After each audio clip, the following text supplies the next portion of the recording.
Severe flooding in Venice is set to cost hundreds of millions of euros. That's according to the city's mayor, who's blaming the disaster on climate change. A top cleric has also warned that St. Mark's Basilica risks suffering irreparable harm. Well, the highest tide in decades has sent floodwaters gushing through the city's iconic squares and alleyways. One man died in Palestria, one of the islands of the lagoon, electrocuted while trying to pump water out of his house. At its peak, more than 80% of Venice was underwater. And while many locals are wary of tides like these, one man thought it was the perfect occasion to work on his swimming strokes. Well, we can talk now to NBC News correspondent Claudia Lavanga, who's in this city for us. Claudia, good to see you. What's it like where you are right now?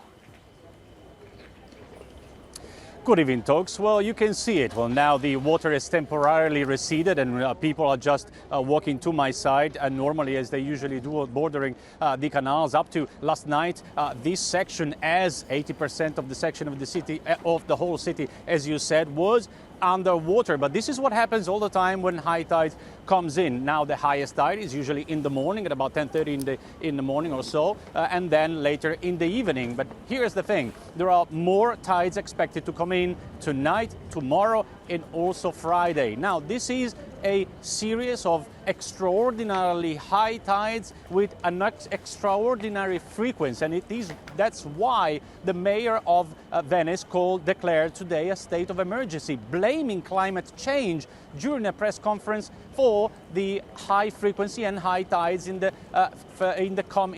past few years. And he also called for help to make sure that something is being done to prevent the tides to damage this beautiful city, Togs.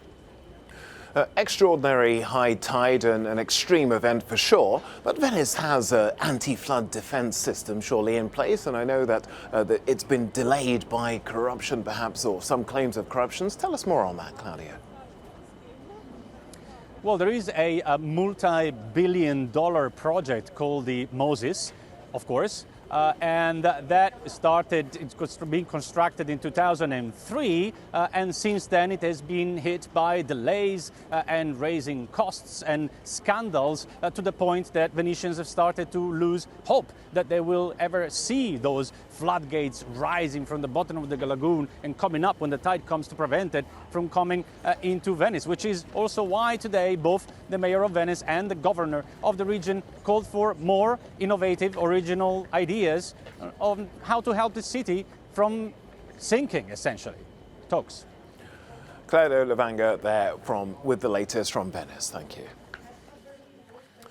Well, I also discussed the situation in the city with Jane DeMoster, a local resident and environmental activist. She says it's high time to revamp the city's flood defence systems. Whether or not it's due to climate change, I think is a moot point.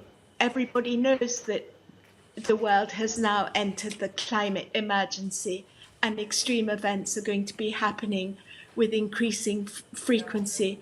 But saying it's due to climate change doesn't take the responsibility away from people, mayors included, for developing proper flood controls, infrastructure and emergency systems for dealing with events such as what we had last night. We can't change what the physical forces do, what nature does, but we can change what we do as humans, as politicians, as scientists.